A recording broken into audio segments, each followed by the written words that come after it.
Hello, this is Apex Predator, and today we are going to do what if Deku was transported to Demon Slayer, yeah. Well, this is going to be, so basically he's gonna have the same motivation to be a hero, basically. Okay. Let me start this story off. Back when Deku was in... Sorry if you can hear that.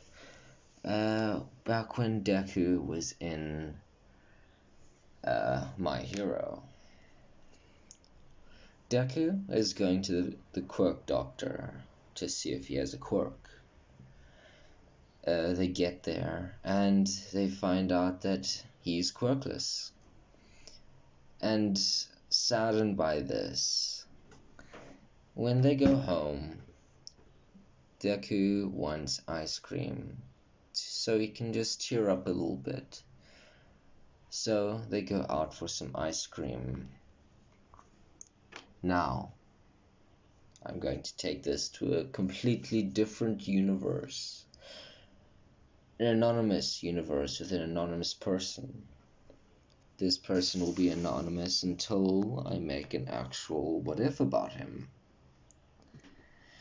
But he has the idea and he's been watching some anime from our world.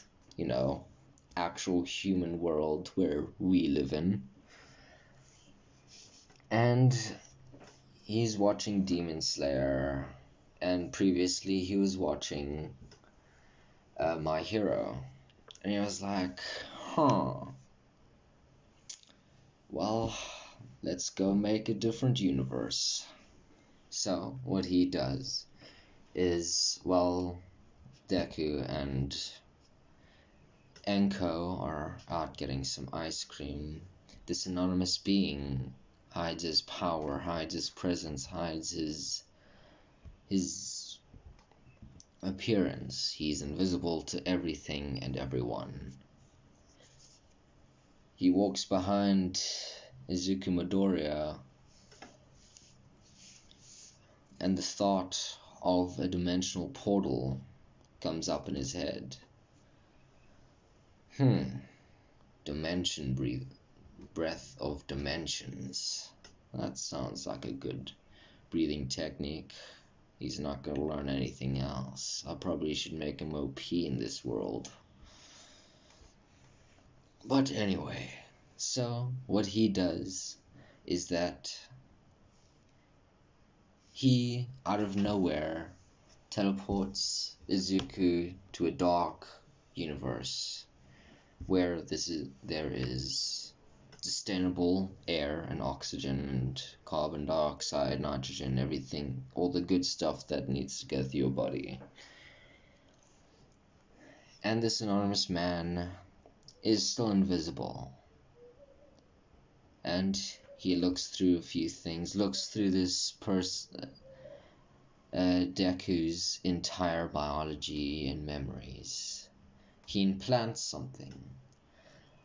A slight hint of a breathing technique that he created himself.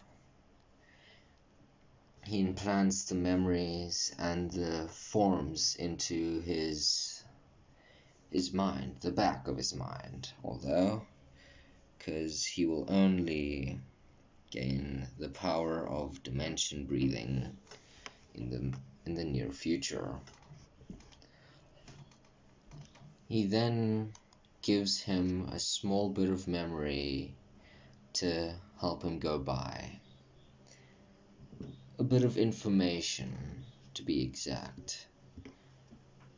He still has his memories of Enko, but this anonymous, great, all-knowing being has changed it so that he only remembers Enko as she was in a completely different world. And she has been taken away and killed. And Deku has been sent to the Demon Slayer world. Outside, a few, like 10 meters away from, like 10-20 meters away from the Commodore household, their mother, Tundra's mother, comes out and sees this child in the snow, and she picks him up and brings him in. She asks Tundra's father, I'm sorry, don't know their exact names, it's never really been, I'm not sure, never really been said in the actual anime, and that's how far I've gone, so yeah. And all you could see is Tanjiro's father with Tanjiro and Nezuko laying their heads on their father's lap. And he asks, who is this child that you have in your arms? Is he okay? Does he need help? Tanjiro's mother then says, I'm not sure, he might. I don't know if he has parents or anything, because he's just been lying in the snow. He seems pretty warm, but that seems to be dying down, so I think we should keep him until he's nice, warm, and conscious. As she puts him under a blanket near the fire, or the fireplace. I'm not sure if they have a fireplace. What's that little table with the mat over it and something in at the bottom inside the table that warms everything up, like that? So they have that and put him under. And about 2 hours later, Tundra and Izuku wake up, and they ask their mother and or father that who is this little boy with us? And Tundra's mother said, we don't know, we just need him to wake up so he can talk to us. Another hour passes of Nezuko and Tanjiro playing outside. You know that little scene where he's just playing with something in his hand, dancing around, while Nezuko is just in the background having fun? If you know what I'm talking about, good for you. But so then Deku finally wakes up and asks where he is. Tanjiro's father then says, you were at the Commodore household. Him not knowing who the Commodores are, just knowing Anko and her, unfortunately, dying, quotation marks. So, Deku says, why am I here? Tanjiro's mother then states, well, we found you in the woods lying in snow. It was unhealthy and very cold, but you seemed a little bit warm. Deku saying, oh, is that so? I'm not sure where I am. I just know that my mother is dead, and I don't know what I'm doing outside, what I was doing outside. So the two parents feel bad, and why don't we adopt you into our household? It'll be fun having another brother in this house, so Tanjiro doesn't get too, bored of playing with Nezuko. So Tanjiro and Nezuko come in and introduce themselves. Deku introduces himself as Izuku Midoriya. I'm just gonna call him Deku, or, well, that's not gonna be his nickname. Well, I'm just gonna call him Midoriya, or Izuku, okay? So, Midoriya introduces himself to the whole family, and states that his mother was killed and he's not sure where he is. And he agrees to be adopted because he has no other place to go. While this is all happening, the great all-knowing being that sent him there is just watching his life progress, for he has so much time on his hands. He doesn't need to get to any business, honestly, so he's not scared about wasting time. So, throughout the days, Tundra and Deku get to know each other, and they both become the older siblings.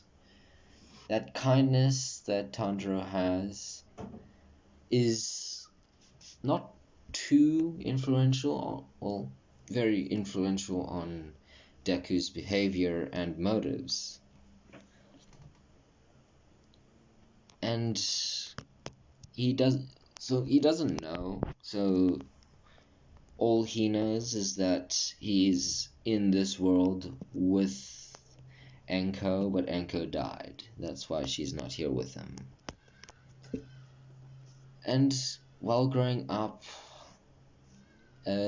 Tundra's father notices that he's using a breathing technique. And Tundra's father is, "What are you doing?" "Oh, just a breathing technique. I have to calm myself down after a long day." Tundra's father said, "Well, it seems like that breathing technique is very similar to all of the breathing techniques for the demon slayers." He says to Izuku. He says, "The demon slayers? What do you mean by that?"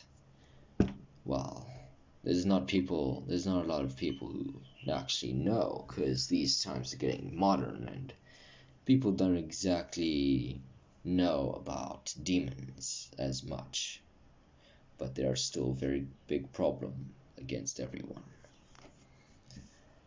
Deku takes this to heart, and he accepts the fact that there are demons instead of villains, and the heroes are the demon slayers.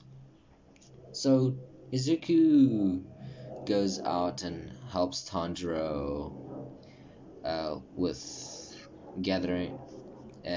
getting some coal for, well, selling coal to everyone in the village.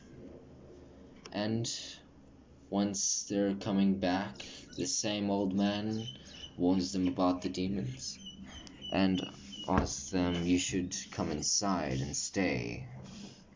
It's very dangerous out there. You never know if a demon might kill you." And Izuku, knowing that these beasts, these demons, actually exist, he tells Tundra that this man is telling the truth. "I know about the demons. Father told me about it when he was talking about the breathing techniques I used to calm myself down." Him not knowing that it's like a breathing technique for swordsmanship, not a breathing technique for calming him down, but it still does the job. If you can hear that bird, I'm sorry. So the next day comes and they head to the Commodore household, and the exact same scene happens upon them.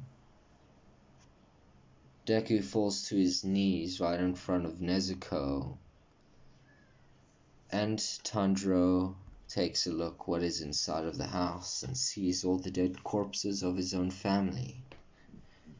He's heartbroken. He does not know what to do. And Izuku sees that Nezuko is still breathing. So he warns Tundra, Nezuko is still alive. We need to get to a doctor before she bleeds out. So Tundra helps Izuku pick up Nezuko, and they're walking like one arm over Izuku's shoulder and one arm over Tundra's, with them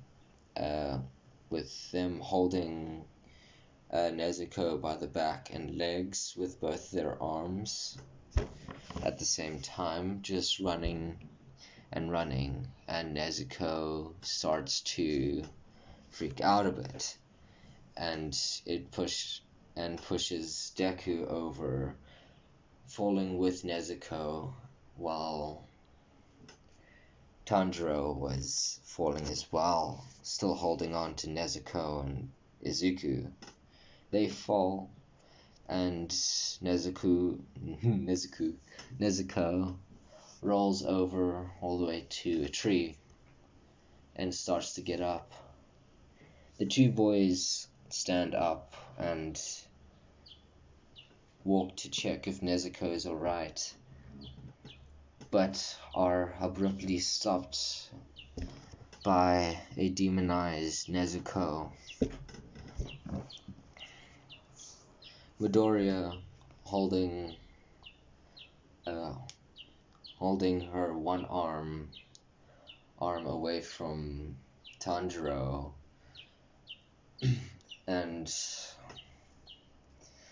basically they're holding, she's being held by both of the boys so she doesn't bite anyone or hurt anyone. And then Giyu, I think that's how you pronounce his name, Giyu, comes up, and Deku sees this and pulls Nezuko towards him and rolls, with her chin on his shoulder, him pushing her head down so she can't open her mouth. But her one arm is free to scratch or do whatever. But that is when Tundra jumps up and grabs the arm while getting his hair cut. And then that entire scene plays out differently, with Tundra and Deku being pulled off of Nezuko as they fly a few meters away, landing in the snow. Giyu picks up Nezuko by the back of her collar of the kimono she was wearing and stabs her. And Deku had his fight or flight instincts kick in and runs straight towards him. And tries to push Nezuko out of the blade, successfully doing so, and hitting Giyu with his shoulder, not doing much, and Tundra throwing the axe and coming in like he was about to slash him with the axe. He knocks him out, and Deku goes over and restrains Nezuko so she doesn't do anything. Nezuko breaking free and seeing that her brother had been knocked out, Deku also being knocked out, and her going to defensive stance to protect Tanjiro and Deku. Giyu seeing this and continues to do the original fight and knocks Nezuko out. The two boys wake up. Deku first gets up and asks Giyu, "What's going on? Why were you trying to kill her?" Him realizing that he saw Demon Slayer arts, the breathing technique that Tanjiro's father was explaining to him. And he's like, "You're a Demon Slayer, aren't you?" And oh my. So Nezuko's a demon. I can't believe that. Damn it. If we didn't take so long, we could have done something. We could have him just stopping, trying to relax, doing the breathing technique. Giyu picking up on this is like, "Do you know of breathing techniques?" He's like, "Yes, I'm not sure what it is." Him being guided, the memory being guided by the mysterious person. Okay, I'm gonna cut that thing out. So someone just called me for some reason. But so where was I? Deku was talking to Giyu about breathing techniques, and the last appearance that this mysterious being will ever have is guiding one memory. The memory of some of the forms, or all of the forms of dimension breathing techniques. And it's called dimension breathing. I'm not sure what it is, but I just have this memory. And that is the last we see or hear from the anonymous being. Now, Tanjiro wakes up, sees Nezuko, and does the same thing he does as in canon. So they put the little bamboo thing over her mouth, put her in a proper kimono, and bring her with them, and buries the family. Giyu leaving them and telling them to go to his master's place, which, sorry, forgot his name. Sorry. So they head there, making a basket for Nezuko to stay in, and heading out. They take turns carrying the basket, as Deku is thinking to himself, dimension breathing. He just looks over the memories in his head, and he just feels around his body and thinks, my body's not strong enough to do any of those. I guess I have to do some training. And I'm pretty sure I need some killer instincts like Tanjiro and Giyu, or else I'm gonna be dead in 2 seconds. Jeez. So they finally arrive at the water breathing teacher, and Tanjiro does his same spiel, and Deku asks the master if he can just do some physical training and some instinctual training, just so he can have some good instincts and a stronger body. I'm not here to learn the water breathing techniques. I have my own techniques, apparently. Him being confused about what Midoriya just said, he agrees with the terms. Him doing physical workouts and the training that Tundra does, but when Deku and Tundra were doing swordsmanship with the teacher is quite interested in what dimension breathing is, as Midoriya explained it to him. And he starts using the breathing technique and doing some of the forms without the effect of the actual blade coming out, just like small streams of like Kurogiri's mist, but slightly waterish and flamish type thing.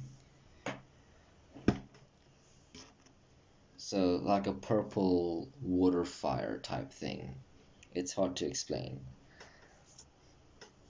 But yeah, so just slight streams of those as he's doing training. So 6 months go by of this training going over, and they get to the boulder. This time there are 2 boulders, and Deku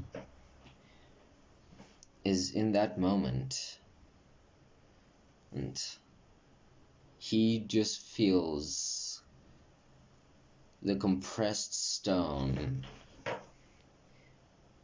ding through his sword into his body. Him being around the same strength and capabilities of Tundra, but without his breathing forms, his dimension forms. And I'll explain the powers of dimension breathing in future videos. But this is probably going to take a little two more minutes or so, I'm not sure. But yes, so they spend another 2 months training with trying to cut it, doing their own training. Those 2 months go by, and they are visited by the ghosts of Sabito and not 1 but 2 other ghosts of the water breathing technique that have gone through this training themselves, and they teach them, and they are ready to slice the stone in half, and they successfully do it, and they're proud of themselves, and they turn around to thank the ghosts, but they are gone, never to be seen again until the final selections. And I'll explain that to you in the next episode. Thank you for watching. This is the first interaction and things of the Demon Slayer. Thank you for suggesting this. And yeah, thank you for watching, and leave a like, do whatever, have a nice day, don't get corona, and be the best person you can be. Thank you.